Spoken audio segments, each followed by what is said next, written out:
All right, all right, all right. Good morning, everybody. Good morning to you, John Walkup. Thank you, Noah. Good morning. Happy Monday. Well, it's a very, very happy Monday. It is gorgeous out there. It is a great day for a little macro Monday. And that is going to come right at you. That is John Walkup right over there. I am Noah Rosenblatt. We are both with UrbanDigs. And if this is your first time here, we're going to start out with a little Manhattan real estate at first. And then we're going to go over a bunch of macro topics here. And then we're going to try to end with Manhattan real estate. And we will try to do all of this within 30 minutes. For those of you that like to trade, none of the stuff that we're talking about, please do not go day trading this stuff. None of it is financial advice. Just don't do it. Don't do it. Did I miss anything, Johnny, on the house? No, I think we're good to go. All right, guys. If you have any chats, please, John's going to check out those chats. Put it right there in the chat live stream. I think it's right on the right over there. And we're going to get going, guys. I want to start out with Manhattan real estate. Quick note. I love to interrupt you. I know. Someone's asking if they can't hear you. Is it on my end only? So I'm just going to put, I can hear you fine. I assume you can hear me because we're conversing. So I'm just, is anybody else having trouble hearing, or is it, if you are, please let us know. Otherwise, anyone. Okay. Well, we're going to assume that we're okay. I think, I hope, if you can hear me, John. And maybe it's a local thing over there. But let's just get going until further notice, guys. The show must go on. Okay, show must go on. I want to start out with the market snapshot over here, guys. I am looking at Manhattan. I am looking at the market ticker. I am looking at 1 month. I'm going to highlight a couple of things.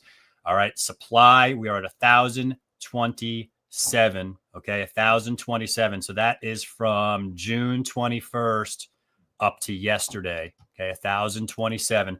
We are supposed to end the month at 1,171, John. Yeah. So supplies coming in about 10% lower right now. More. Yeah, like 13, 14% lower right now. And unless we're going to get an influx of new listing activity, I would expect that to fall further in the last days. Yeah, I would. I mean, listen, I mean, obviously anything can happen if we're both Manhattan and Brooklyn, but I would expect not to see an influx of listing activity. I'll just put that out there. That is tradable advice right there. It is Monday, and we do have a lot of weekends, these low bars here. There's more of those bars in than tomorrow. Yeah. That will fade out tomorrow. So it could go up. So it's on the low end, but 1,027 is where we're at. It's supposed to end at 1,171. As far as I'm seeing it, supply is going down. And it's a little lower than where we're supposed to be seasonally. Contract activity.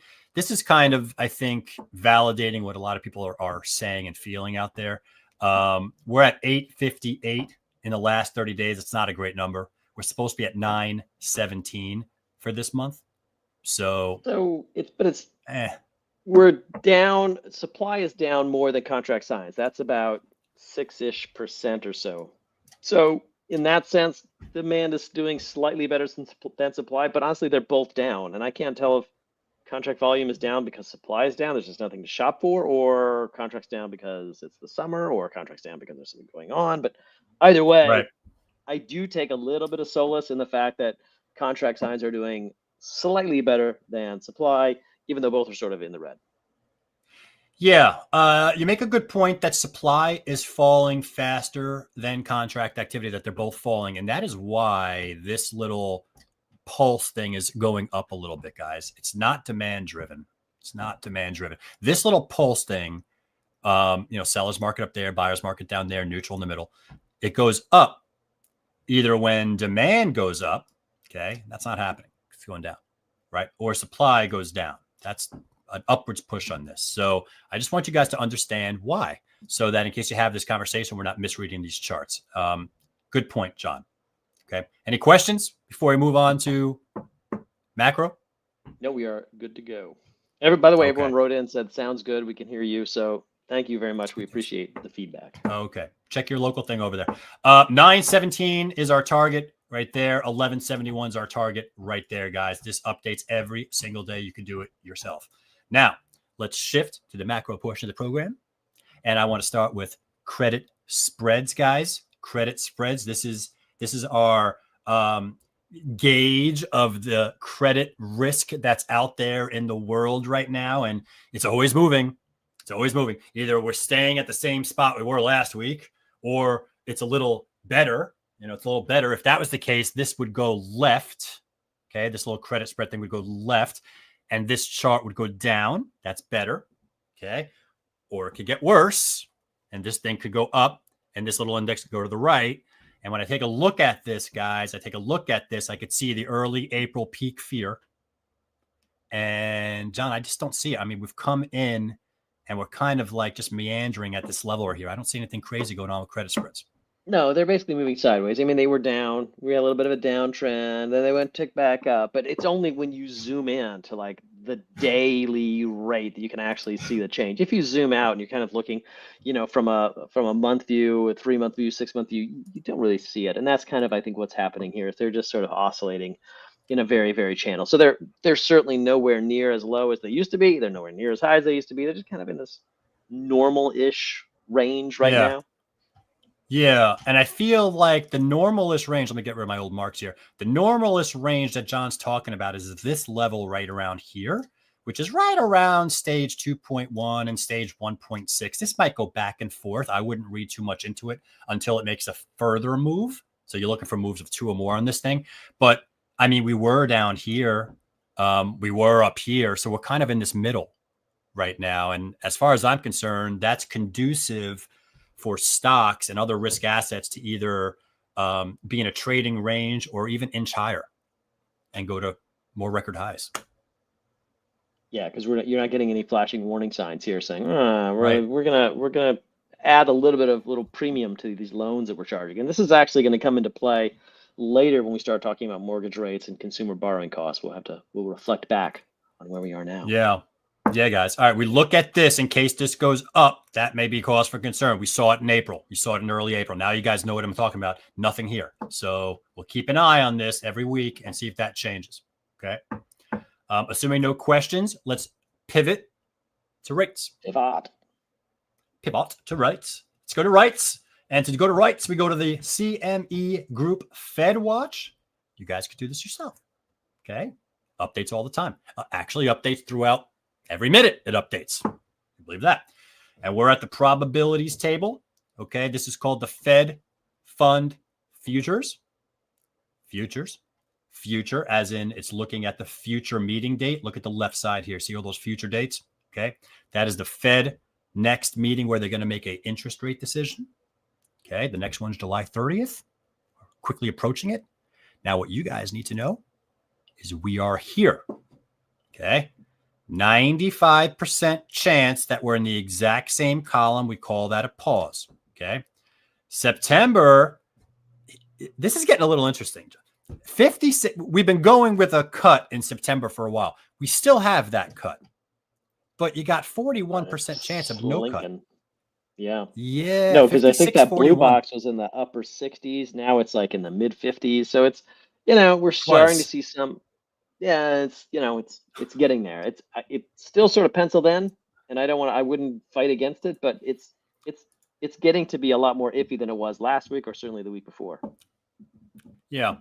As time goes on and you get closer to September 17th, these numbers will most likely rise in one way or another and tell you what the markets are predicting. But right now it's close. Even this one's close. Even this one's close over here. The next 3 months. Well, I think you look, September 17th is the meeting after the July one. And you got all of August. Not that things necessarily happen in August, but there's a lot of stuff that could happen headline wise. We still have tariff talks outstanding, right? There's still a lot of news events that could happen between now and the September 17th one. And I think that's starting to be a little bit more reflected in that probability number, as in it's, that 41% is still hanging on. There's still a little bit of an anchor left at the current rate. So again, we have a long time coming. It looks like they're definitely going to stay for the same place in July. To me, that's a good thing. So I can understand from the Fed's perspective why they would want to cut, but I can also understand from the Fed's perspective, just looking at the data, why they wouldn't want to cut. So I can understand the fence, and I'm sort of on the not cut side. So that's where we're at now. I was just listening to Mohammed El Arian, PIMCO guy, and he was echoing that, John, that the Fed may not cut. So guys, let's just read the tape. Let's read the tape. Okay. This is what you want to say to clients. When I look at the Fed fund futures, I don't see a cut in July. No cut. Okay. Boop, boop, no cut. Pause. First cut September, 56%, but the chance of no cut is rising. Okay. It's getting close. In October, it has us with this one cut, but if we pause over here, let me go back. If we don't have a cut in September and we pause, then the chances of this cut will probably rise. So like, again, it's going to get interesting how this plays out. One cut in September, okay, one cut in December, and these numbers are getting more confusing over time, not less confusing. So I'm not sure. I feel like we're going to end up somewhere in the middle here of these two boxes. Yeah, and I think one of the points that you made earlier, Noah, and we were kind of talking about what we're going to discuss today, is you mentioned that it's been almost a year since we had the last cut, which was in September. Yeah. And the point you made then was be careful what you wish for, because we had that cut, and what happened to rates? They rose. So we're we're coming up to another year, and we're kind of in the same point where we could have inflation coming down the pipe, and we might have a Fed that could be cutting into that. So I don't know which way we're going to go here, but I think this, looking back to where we were in September, I think is somewhat constructive at this point. Yeah, guys, let's learn from history. They cut 50 basis points last September. All right. And look what rates did. So we got to be cautious. We don't want to put ourselves in a bad position with clients, right? There is a possibility that the Fed will cut rates, and that's already priced in. And then they go ahead and they cut rates, and they say, you know what? We're probably not going to cut rates anymore. And then the market readjusts, and that manifests itself in higher rates. Again, I want to share a segment by Oksana Aronov, head of market strategy at JP Morgan. Check this out. Currently, we have a stock market that's surging. We have crypto at all-time highs. We have a jobs backdrop that's still very constructive at 4.1%. There is really no impetus for the Fed to be any more aggressive here. But even more importantly, and this is where I disagree with the prior speaker and a lot of what's out there currently, it's irrelevant what they do at the front end because they do not control, so if we are talking about lower borrowing costs for small businesses or lower mortgage rates for borrowers who want to buy homes, that is not going to necessarily flow out of a, lower Fed funds rate. Okay, guys.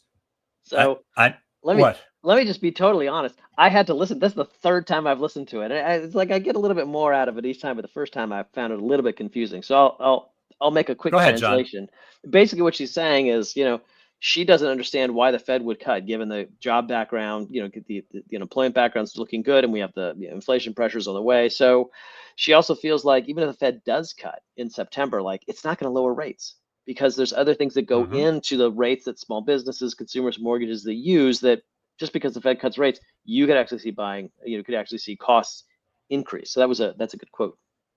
Yeah.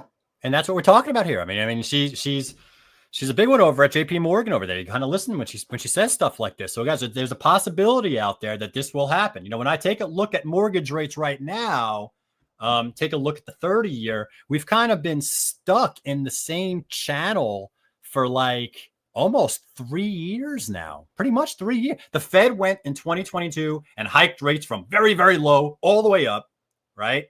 And then we just kind of been going in that channel for the last couple of years. I don't know. This is the first test. This is the first time, John, that we're approaching a Fed meeting where they're expected to cut a couple of times. And now we get to see if that's going to actually bring us down into lower mortgage rates, or if what Oksana was talking about and what's happened in the past, is that going to change and we're actually going to go higher. So we got to watch this.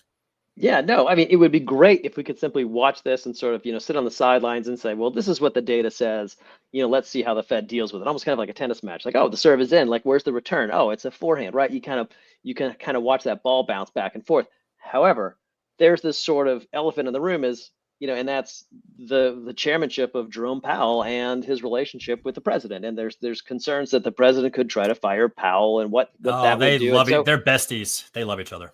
They do love each other. It's certainly like it's a bromance, right? It's one of these kind of things. But the idea is that there's just this outstanding question, like of the Fed's neutrality, and if that is called into question, what could that do to rates? It could do something totally different to the longer end of the rate curve than it could to the short end. So if the Fed cuts rates, but their neutrality is questioned, that could jack rates up as the market sees fit, and that could be, anybody's guess to that point. I almost feel like this future Fed decision dates. It's the statement that means the more than the rate move. I think it's the statement. I think we got to watch that statement, what they expect in the future. It's not about the cut itself or the 1 or 2 cuts. That's expected. It's like, boring. It's going to be about what the future holds. We'll see. All right, let's pivot. John, any questions going on there we need to address? All good. It's okay, guys, if you quiet. Well, it's almost end of July, August. It's quiet time, but we're going to power on. We're going to power on with Macro Monday. When I look at construction across the nation, guys, let's go into a little nationwide housing just for a couple slides. I like to get out of Manhattan. We never get out of Manhattan. We're in Manhattan all the time. Let's just go out. In Brooklyn. We're in Brooklyn. Come on, man. We're in Brooklyn too. When I look at, they're not building, John. I mean, like it's been a couple of years. Multifamily units under construction still going down over here. And we've talked about structurally how the housing market's just, that's not where any bubble is going to be in the housing market. There are markets that are rolling over, but it's fragmented. It's not like 2007 when, the great financial crisis hit and it took the entire sector down. Right. Not much building going on. No, it's not. And if you look at that blue line, which is the number of multifamily units under construction, it looks like it kind of rolled over. No surprises there around 2022. So as soon as the borrowing costs started really increasing, right, that construction line came down. Look, it didn't fall. It didn't fall anywhere to the extent that it fell in 2008, 2009, but it does kind of have that same sort of slope to it, which is like, all right, too expensive to build, let's back off. And what does that do for supply? Well, it's just there's nothing really coming on. And to your point about there's not a bubble, yes, I don't necessarily think there's a bubble, but I think there are. Just because there's not a bubble doesn't mean there's not trouble. How about that? Well, I happen to get this chart from Resi Club. Guys, you can take screenshots of all this kind of thing. I mean, you never know when it might be useful for especially an outside buyer or someone else that wants to look in other markets and say, why Manhattan kind of thing. Take a look at New York on the left side, right over there. 1 year change in home prices in America's 50 largest metros, right? 50 largest metros. It's like literally divided right in the middle. Yeah. So this, by the way, if you're one of the stat people, this is a bit of a chart crime because we're really, really zoomed in and it seems like a very dramatic, like you got some big red bars, you got some big blue bars. But if you have to look at that vertical axis, right, we're looking at 5% down, 4% up. So these are not huge moves. Obviously, if you're the owner of something in Austin and you're down 5%, that kind of sucks. Like you feel it differently. But just in general, you got to zoom out. Like 5% is not, I mean, definitely there's something happening in that market. I don't want to say there's not, but 5% is not necessarily problematic. And here's where I would say that even though there's not a bubble, there could be trouble. Because if you think about where the markets are today, you think about where the home markets are today. So just because we don't necessarily have inflated values in some of these markets. I mean, they're deflating a little bit, right? 5%. I can't say they're not. If other assets start to deteriorate, this market could go down really, really quickly, especially in some of the propped up on ultra low mortgage rates where people were paying higher prices because financing was essentially free. So yes, there's not necessarily a bubble, but you could see prices take a quick tumble, even more than this in some of these markets. So you're basically saying if deflation were to hit, like, say, crypto or the stock market, and that really got hit, then people would maybe have to sell their homes to. Yes. I've been thinking deflation would hit crypto for a long time, and I've been totally wrong on that. I don't get it. I'm waiting for that one use case where it's like, of course, I have to have crypto for this, but I haven't quite found it yet. Maybe it makes some things faster. Oh, sorry, I'm talking my own book there. Anywho, my point is, always when you look at, there's the stock market. I'm talking about the S&P. I'm talking about so-called Magnificent Seven. These are all AI-driven tech kind of stocks. They are just sitting at crazy highs. They pulled the market back up. I mean, we're at all-time highs given the fact that we were down, what, 20%? It was a crazy rebound we made in April through May to June. And it's dragging the rest of the market up with it. And yeah, thank you for this. And so the valuations now of those top 10, looking at PE values, so the price to earnings, are higher than they were in the internet bubble. And I'm not going to give that any sort of, Crazy. I'm not going to say it's right or it's wrong or it's good or it's bad, but I'm simply saying if that was to come down a little bit, because see how it dragged the whole market up, if those were to sort of notch down, I think you could see some selling pressure in some of these markets, which could push prices a lot, almost as if they were in a bubble. So to me, that's a little bit of a concern back there. But yeah, it's interesting times for sure. I have no idea how this story is going to end. I mean, I'm sure that it's going to end in some, different shape or form than any of us are prognosticating on it. But I mean, in terms of housing, just to go back, in terms of housing right here, it's just so disparate. What's happening in the Northeast is just so different. And, you think about what you're talking about, right? Home sellers and losing money. There's still a lot of equity. Like not New York. Be very clear there, not New York, but this is nationwide, right? The shares of U.S. sellers at risk of losing money when they sell their home is just super low, super low. And you think about Manhattan, this is price per square foot in Manhattan, resale condo price per square foot. I like to use this as our price action chart. So I think we don't have much equity here. Right. And most sellers in Manhattan are, if they're selling, they're probably taking some kind of hit, outside the housing market has a lot potentially room to fall. The question is it going to hit Manhattan and Brooklyn? And I don't know, because we just didn't do those things that those markets did over the last 10, 15 years. Well, that's a great point. And part of it is that, we have this UrbanDigs Advisor service where we'll laser focus our talents on your listing. We have an appraiser come in, we do all this stuff. And one of the things that we've noticed is that people who bought during the prior bubble, 15 to 17 roughly, and if it's not some crazy luxury place, if it's like an under 4 million, under 2 million place, they're essentially almost trading for where they bought it, if not sometimes a little bit less, because they haven't maybe renovated. And I think that's been a very difficult pill for a lot of sellers to swallow.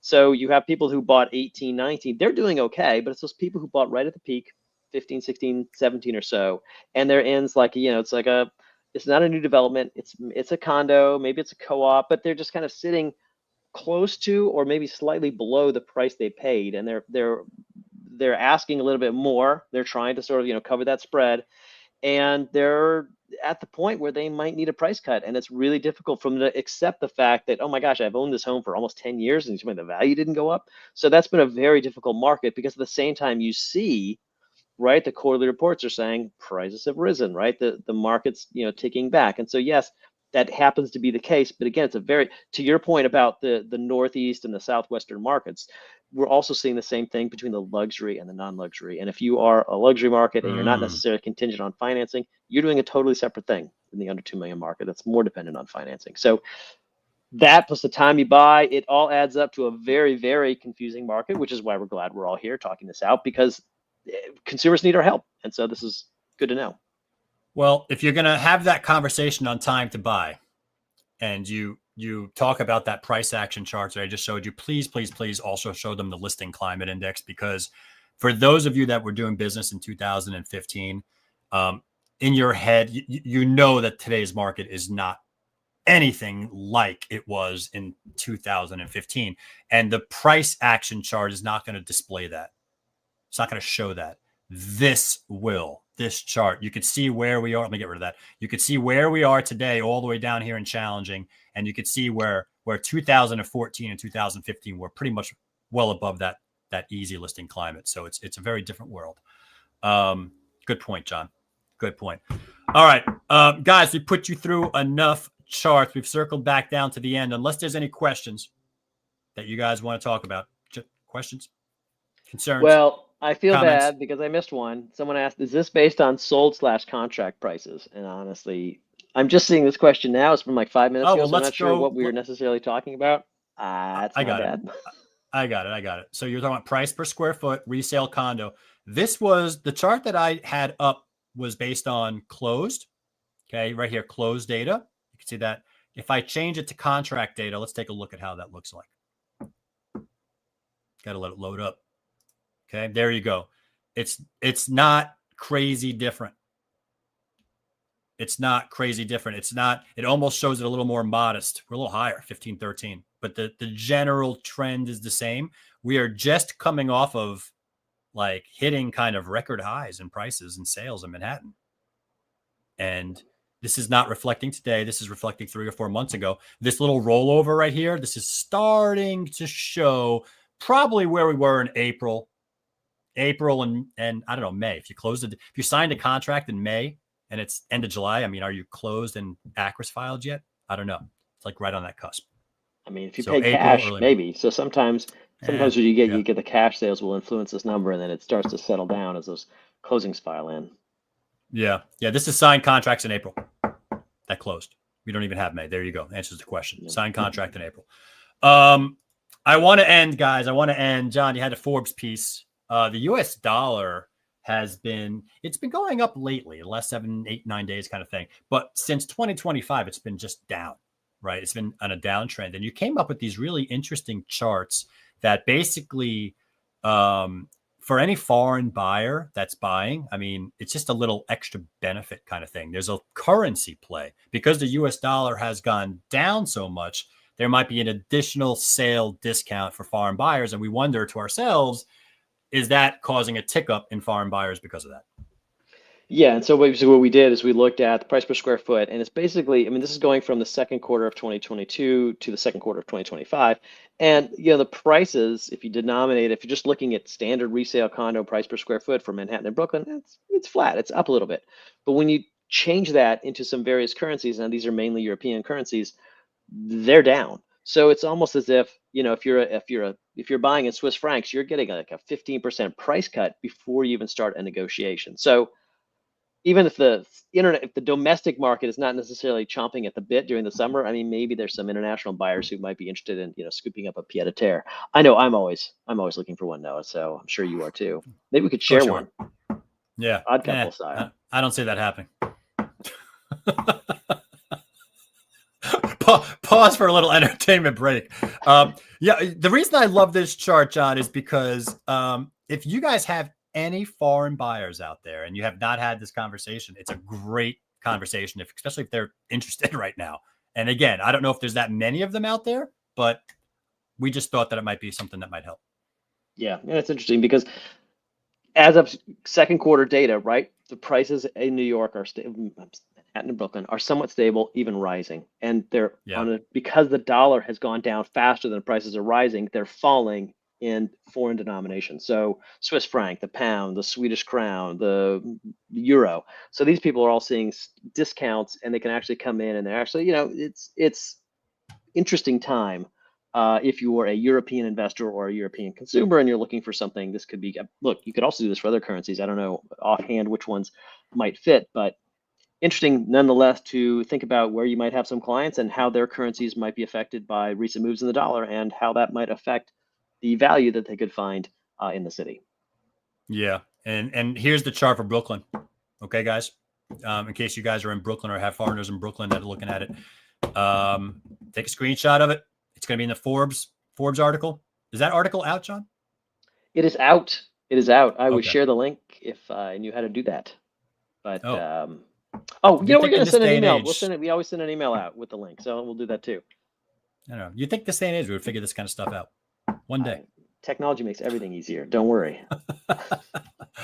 All right, guys. Well, we're going to end it right over there. We're almost in our 30-minute allotment. I guess final questions, guys. Final questions, if you guys have any of them out there. Other than that, I'm going to let everyone go and wish everyone a very happy summer. We'll be around. Are we doing Macro Monday for the next 2 weeks? But I think mid-August, we might take a Macro Monday off. But we'll be around until then, just to let you guys know of scheduling. I don't see any questions coming in. I was just babbling for a few seconds. Karen asked if we did Hong Kong. No, we didn't look at Hong Kong. I don't know. That didn't cross my mind, frankly. But we can take a look. All right, we'll take a look at Hong Kong. And Karen, maybe send us an email. Maybe we'll get it out there and add that in and see how it looks. Thank you, guys. Thank you, guys, for always the engaging elements here. Thank you to John Walkup over there. I am Noah Rosenblatt, both of UrbanDigs. This has been Macro Monday. We'll catch you guys next time. Cheers, everybody. Good luck out there.